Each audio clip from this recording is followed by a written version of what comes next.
Hey, welcome back. I'm Ayo and this is Papuji and this is Yoga for Everybody. Today I want to address how to make a yoga practice downward dog free. So I don't know why you're not taking downward facing dog. It could be because you're not putting pressure on your wrists, or it could be that you don't want to invert your head.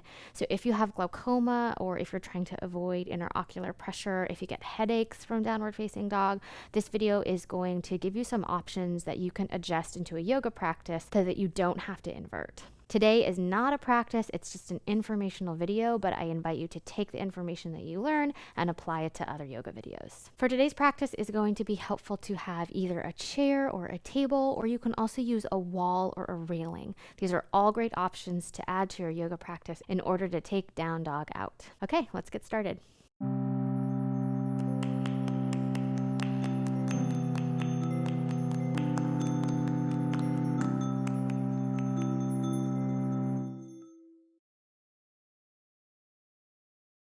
So the first thing that I'm going to address is cat-cow pose. So in cat-cow, what we're trying to do is find flexion and then extension of the spine. So we're just trying to find the different movements of the spine forward and back. You've probably done it before if you've been taking yoga. That's cow. And then this is cat. So one option I can obviously take to take the pressure off my wrists is to come down onto my elbows. Now, if what you're dealing with is the interocular pressure, then you're not going to want to do that, because obviously that's going to be putting more blood towards your head. So instead, what you can do is you can come over to your wall. You could be holding onto a railing or holding onto the wall. You're going to want to keep your knees bent, and you're going to inhale. You can look up and open the heart. I'm lifting the tailbone. I'm thinking about my belly moving in a little bit here to protect my lower back. And then exhale, I'm going to tuck the tailbone underneath me and around the spine. So I'm getting the same flexion and extension out of the spine. Now, another option for this is also to come onto my elbows. And when I do that, you can see that I'm hinging forward a little bit and my body is in more of like a plank position. And we're going to talk about that in a minute. Now, I want to make sure I'm not going to swing my hips forward and back here. I'm actually just going to take the cat-cow in the upper part of my spine. So pretty much from the middle part of my spine upwards, I'm moving, whereas I'm keeping the trunk of my body with a little bit of security in order to protect my lower back. Okay, next pose that you'll see a lot of in preparation for downward facing dog is a plank. Now, a plank pose is when you come forward onto your hands like you're about to do a push-up. It is helpful for finding some full body relationship of the core, right? Activating sort of everything and getting everything working together. So if you haven't already figured it out for your wrists, obviously for a plank pose, you could practice coming down onto your elbows, right? It is okay if you end up pushing your back up a little bit so that you get a nice spread in your shoulder blades. That's going to help if you have winged shoulders. And it's also okay if you open your collarbones here and you work on having a plank with open collarbones. Obviously, that's going to really fire up the core and fire up the whole body and get it going. The option for interocular pressure, if you're not trying to lower your head down, is the same one that I gave at the wall with the elbows. So that is, again, a little pressure of the elbows on the wall, shoulder width apart. I'm going to walk my feet back. It's like I'm in a plank pose here. I'm feeling a sense that my belly lifts up to support me. And then you might just stay here. I feel my collarbones nice and wide, or again, I can press my shoulder blades apart and find that little round. The main thing here is that I'm not letting my shoulders come up to my ears. My shoulders are not pushing down, but they're softening away from the ears.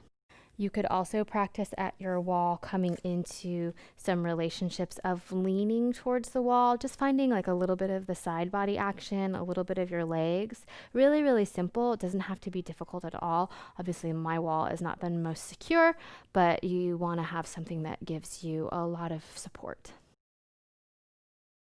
Okay, so now we are ready to talk about downward facing dog.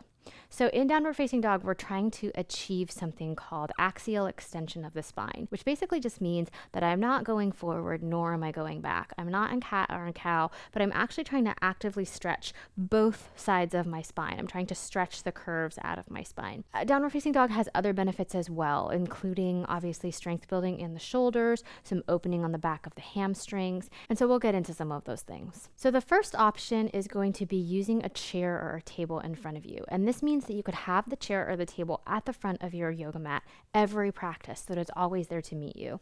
Now you can see this chair has some nice different levels on it, which is helpful, and it allows me to have my hands shoulder width apart. You don't want your hands too close and you don't want them too far. You can give them a little space, but generally in line with the shoulders is a good place to go. And so from here, I'm going to walk my feet back, and what I'm trying to do here is find a sense that my spine is going to lengthen. Now, some of you are going to feel like you're curled up in the back, and so you've probably heard in yoga classes to push your chest and your shoulders down, and some of you might be really mobile in your shoulder joints, and if you push down, this is what it looks like. So I'm going to actually try to pull myself out of either of those things. So what I am attempting to do here is to reach my hips back behind me. I feel my shoulders sort of softening away from my ears. I'm not over pushing my head forward, but I have my ears in line with my upper arm bones. And then I'm actually thinking about my inner armpit kind of going outward. So I'm thinking about my arms going out. So I'm maintaining external rotation of the arms. And when I do that, when I try to rotate my arms outwards from the armpits, it gives me a little energy through the arms. I can feel those muscles working. Now, in order to not fall into lower back or hamstring stuff, I keep my knees a little bent. I lift my front body towards my back body a little bit, but then continue to reach my hips back behind me.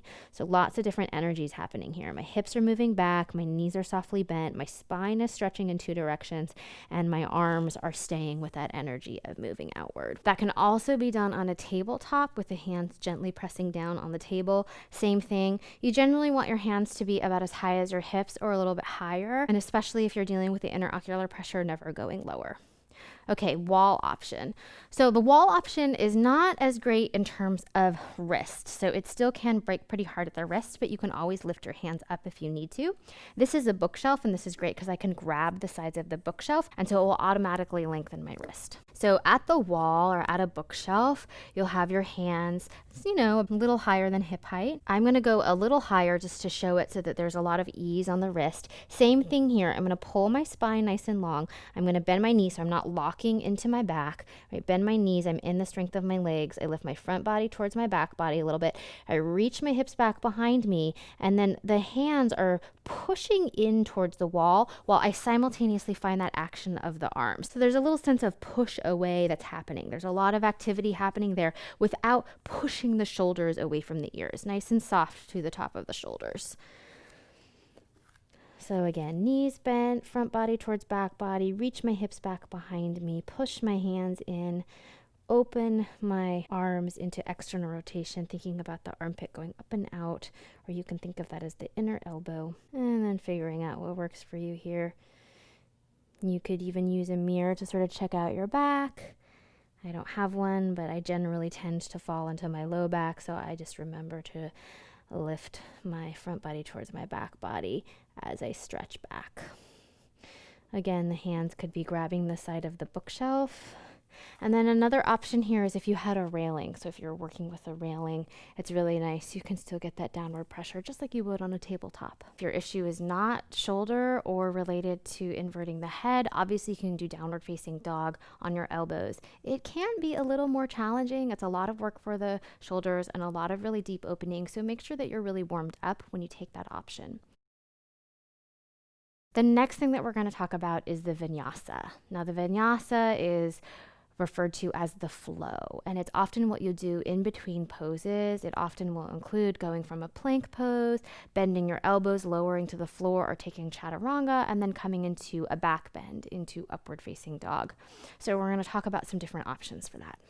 So one option, I'm on a table or I'm on a chair, I'm in my downward facing dog. I come forward into a plank-like pose where I lift my belly up. I feel my legs strong underneath me. Now with this, you want to be nice and careful that your surface is really going to support you. So really make sure that it's nice and solid. From here, you could just bend your elbows a little bit, just firing up some of the muscles in your arms and in your side body. And then I can take a little chest lift, a little opening, not letting my hips fall, right? Not falling into my lower back, but letting myself lift up and out. You could also do that with one foot forward. So you could do a little bending of the elbows with pressure into your hands. This could be at a wall or at a table. Then a little lift up for an opening in the heart, and then a stepping back towards the downward facing dog. So another option is you're in your downward facing dog. You stand yourself up with a little pressure in towards your chair. Find that plank-like position. You bend your elbows to find a little strength in the shoulders and the side body. And then for the back bend, you step in closer towards your chair. Interlace your hands or grab a strap behind you and then lift the chest up. Now I'm lifting the chest up and feeling myself lift up. I'm not falling back and I'm not pulling myself back, but I'm feeling like I have a string on my chest and I'm lifting myself out. So that's another option instead of upward facing dog. A lot of times downward facing dog is like a pass-through pose between standing and getting down. So just have your chair nearby so that you're ready at all times. You can always step yourself down, have some padding for your knees if you need it, so that you can make whatever those transitions are between the floor and between standing a little more easily. Okay, so you're in a class, you've done some of those variations, and the teacher keeps doing downward facing dog, and you're like, oh my gosh, how many downward facing dogs can I do? So there are still some other options. We can start to work on opening the back of the hamstrings as well as finding options for child's pose. So one thing that you could do, really super simple, put your foot up on a chair and let yourself find an open hamstring here. So you're just stretching through the back of the leg. You could also practice that sensation of axial extension of the spine, really stretching the head out, maybe doing a little hinge forward at the hips, right? I'm not hinging at my back, but I'm trying to keep my back nice and long and then just bring myself forward. If the teacher is doing downward facing dog and all that stuff in between poses, then you could do this as your option on one side, and then on the next side, switch on into the other leg. Another option is child's pose, and if you're not taking child's pose because of the pressure, the blood pressure towards the head, one option is to use your chair in front of you. You could use a little padding underneath you maybe, bring your forehead down onto your chair. You could also practice reaching yourself forward and resting down as long as that feels good. You might try moving to different sides, moving your chin, using a different cheek. Okay, now I'm going to show some of the options to down dog on the floor. So one of them is just to take a moment to open your shoulders here. So you could bring your arm into a 90-degree angle and then roll yourself over onto the side so that your arm just stays in that nice pec minor stretch. I like to pad underneath my head here with my fist. So that might be one option for opening the shoulders, finding a little openness, so that while the rest of the class is in downward facing dog or moving through a vinyasa, you can just find this nice stretch. Another option is to flip over onto your back and then take a stretch through the back of the hamstring with your hands, with your strap, whatever it is that you're using. And then the other options are just to have fun with it. Figure out what works for you. You could try doing a little back bending in between. You could try doing some core work. Whatever it is, trusting your own body and making sure that you don't push yourself into pain, but you can always add a little challenge. All right, I think that's it for today. If you have any questions, please reach out. And if you have anything else that you've done in your practice in order to adjust and you want to share it, we would love to hear from you. Thanks and have a great day.